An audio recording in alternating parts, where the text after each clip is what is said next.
On today's top stories, under the framework of a Moroccan-Nigerian partnership, a new basic chemicals platform will be ready for commissioning in coming months. With over 4.29 million people vaccinated, Morocco is praised for its excellent vaccination campaign. And in addition to vaccination, experts keep insisting on the importance of barrier measures in preventing COVID infection.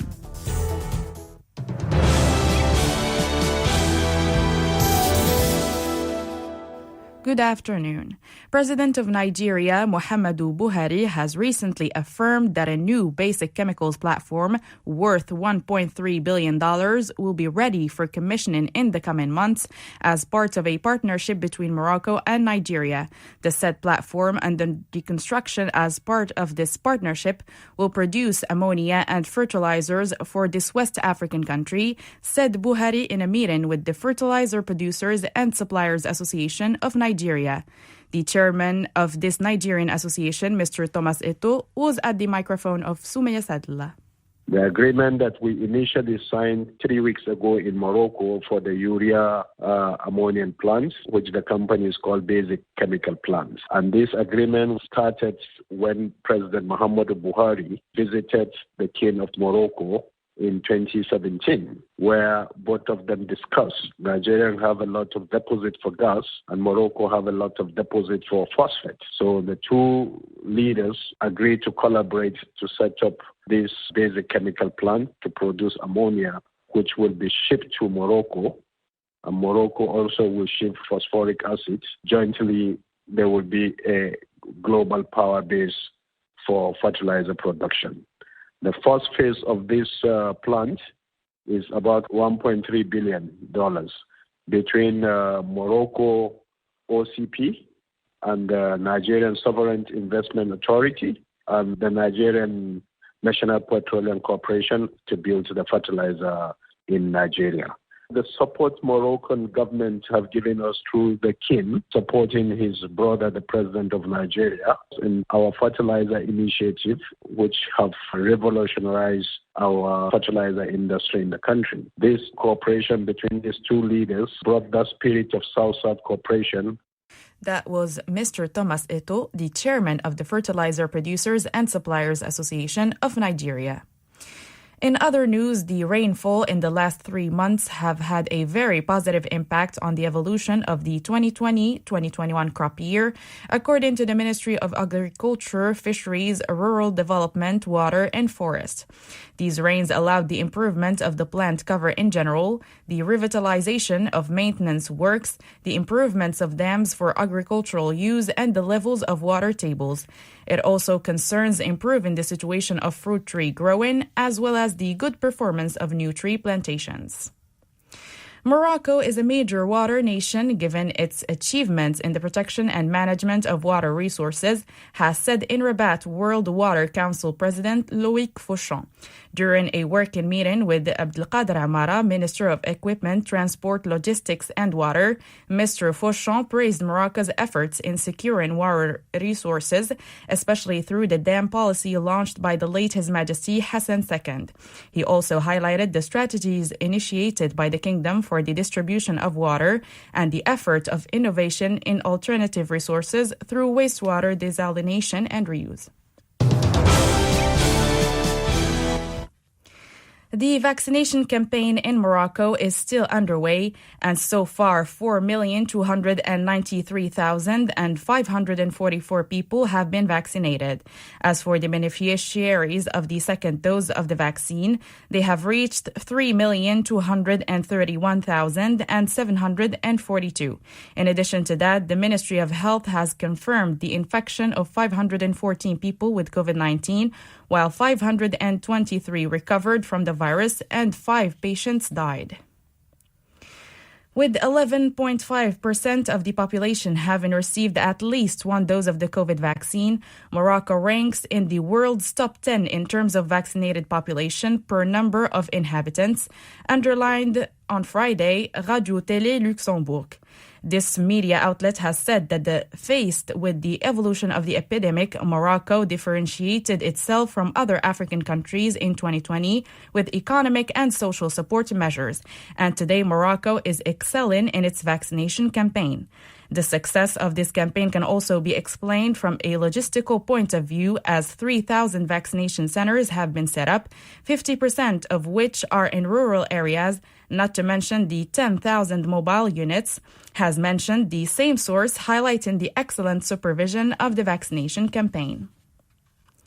And Morocco has ensured a diversity of supply in anti-COVID-19 vaccines that will allow to acquire the necessary doses to continue the vaccination campaign in the best conditions, said Director of the Biotechnology Laboratory at the Faculty of Medicine and Pharmacy in Rabat, Azdin Ibrahimi. According to this professor, the kingdom has so far been able to procure 8.5 million doses and, as a result, to carry out the first phase of the vaccination campaign.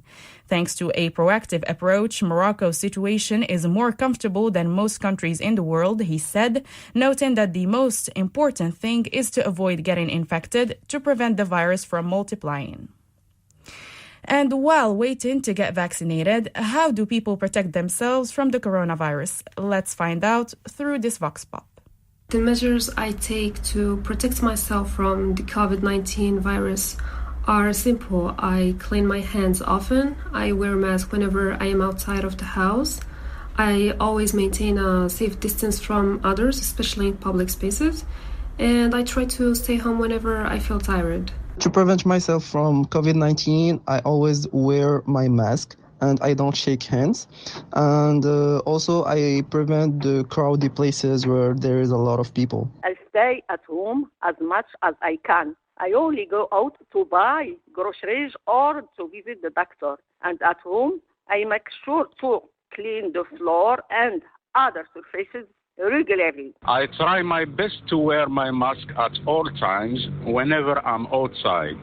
The mask suffocates me sometimes, but it's important to wear it to protect myself and others from the coronavirus.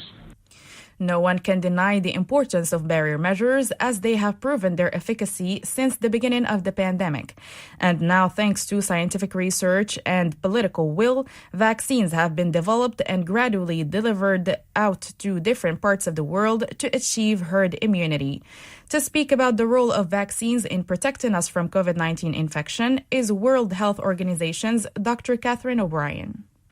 The vaccines, they're really effective against disease, especially severe disease and hospitalization. Of the early evidence that we have, it does look like these vaccines are not only protective against getting symptoms, actually developing disease, but they do seem to also prevent getting infected in your upper respiratory tract. It looks like they might, even if you do get infected, also reduce for how long you're infected. And it also looks in very early data that when you're infected in your respiratory tract, you might have less of the virus in your respiratory tract than if you're not vaccinated. And each of those things would reduce the likelihood that you would transmit that virus to someone else. So these are really interesting results that are starting to come out, but I really want to emphasize how early they are. That means that we only have 1 or 2 studies. We also don't have these results for each of the vaccines that are now out there. So this is the reason why we keep emphasizing that as vaccines are rolling out, as we're in this early phase of the use of vaccines, people need to continue to wear masks and continue the other interventions that are keeping us safe and reducing transmission. In other news, strengthening cooperation between Morocco and the United Kingdom in the area of statistics was the focus of a meeting held in Rabat between the High Commissioner for Planning, Ahmed Lahlimi Alami, and the United Kingdom's ambassador to Morocco, Simon Martin. On this occasion, the two parties discussed ways to consolidate bilateral cooperation in the production of statistics for the development of both countries, especially in the new context related to the Brexit. According to Lahlimi, the new Brexit context opens surely new prospects through the association established between the two countries and offers the opportunity to further develop the already existing relationship between the HCP and the UK Statistics Authority. And finally, the president of the Council of the Souss-Massa region, Brahim Hafidi, had talks in Agadir with Canada's ambassador to Morocco, Nell Stewart, on the economic development of this region. These talks, which are part of the opening of the region on its external environment, focused on the progress of the economic empowerment of women in Morocco's Argan sector project, funded by Global Affairs Canada to support women and improve their incomes. The meeting was also an opportunity to inform the Canadian diplomat of the region's assets in terms of agriculture, tourism, nature, and industry, which could attract Canadian investment. That's all for today's news. Let us remind you of the main headlines. Under the framework of a Moroccan-Nigerian partnership, a new basic chemicals platform will be ready for commissioning in coming months. With over 4.29 million people vaccinated, Morocco is praised for its excellent vaccination campaign. And in addition to vaccination, experts keep insisting on the importance of barrier measures in preventing COVID infection.